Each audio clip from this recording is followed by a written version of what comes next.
Bonjour, dans cette vidéo, tu vas apprendre à calculer une proportion. Avant de passer au calcul des proportions, voici 3 exemples avec des proportions. Au lycée Bagiot, 30% des élèves sont en voie technologique.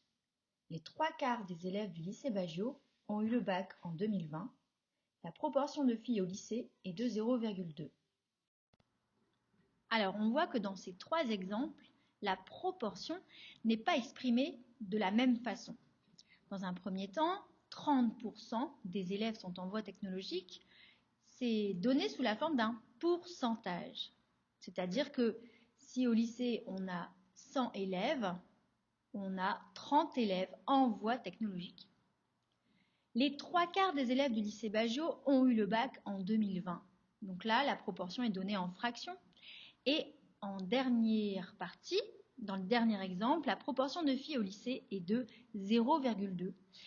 C'est l'écriture décimale en fait de la proportion, c'est celle qui est le moins utilisée. On va beaucoup utiliser les pourcentages et les fractions. Alors on va s'intéresser au premier exemple parce qu'en fait c'est vrai que la plupart des proportions qu'on voit tous les jours dans les informations, à la radio, sont dans la majorité des cas données en pourcentage. Pour calculer une proportion, il faut toujours se ramener à un effectif total, une population. Donc la population totale, en fait, pour le premier exemple, ce sont en fait tous les élèves du lycée. Et dans cette population, on s'intéresse surtout au nombre, à l'effectif. Et la proportion, la formule pour calculer la valeur de la proportion, il suffit de prendre l'effectif de la sous-population, celle dont on veut calculer la proportion dans la population totale, divisé par l'effectif total. Revenons sur notre exemple avec les élèves en voie technologique du lycée. La population totale du lycée s'élève à 1200 élèves. Grand N égale 1200. En voie technologique, on compte 360 élèves, c'est le petit n. Comment calculer 30%? Il suffit donc de diviser 360 par 1200. Quand on divise 360 par 1200, on trouve 0,3, qui est donc l'écriture décimale. Si on veut trouver l'écriture fractionnaire, on travaille avec la propriété sur les fractions dans laquelle on peut diviser le numérateur et le dénominateur par un même nombre. On obtient 3/10.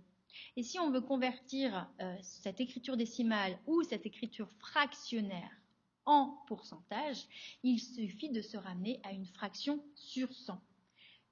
En fait, 30% c'est une fraction, c'est 30 sur 100. Et 30% c'est aussi un nombre décimal, c'est 0,30 qui est pareil que 0,3.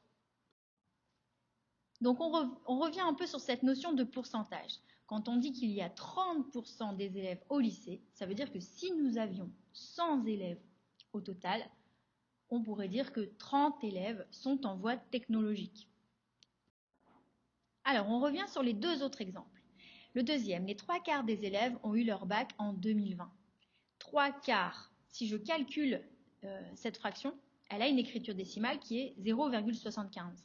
Je convertis 0,75 en pourcentage, ça me donne 75%. Comment on a calculé cette proportion en fait? On a compté le nombre d'élèves qui ont passé le bac, on a comptabilisé le nombre d'élèves qui ont effectivement eu le bac, et on a fait donc le nombre d'élèves qui ont eu le bac divisé par le nombre d'élèves total qui ont passé le bac. Et ça nous a donné donc cette proportion 3/4, 0,75, 75%. Dernier exemple, la proportion des filles au lycée.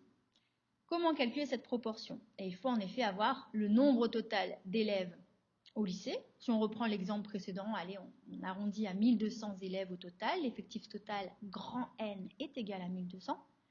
Et il suffit d'avoir le nombre de filles. Petit n, la proportion est égale à petit n sur grand N. Et donc on trouve 0,2 est égal à 2/10 est égal à 20 centièmes est égal à 20%. On retrouve là les différentes écritures de cette proportion. Donc ici, je pourrais très bien te poser inversement la question de combien y a-t-il de filles au lycée, sachant que la proportion est de 20%. Donc ça, c'est c'est une histoire pour une autre vidéo où l'objectif est de calculer un effectif lorsque l'on connaît la proportion de cette sous-population. Donc je t'invite à regarder la prochaine vidéo en lien avec les proportions. Cette vidéo est donc terminée. J'espère que tu as bien retenu l'essentiel qui est de comment calculer une proportion. C'est l'effectif de la sous-population divisé par l'effectif total, c'est-à-dire l'effectif de la population totale. Voilà. À bientôt!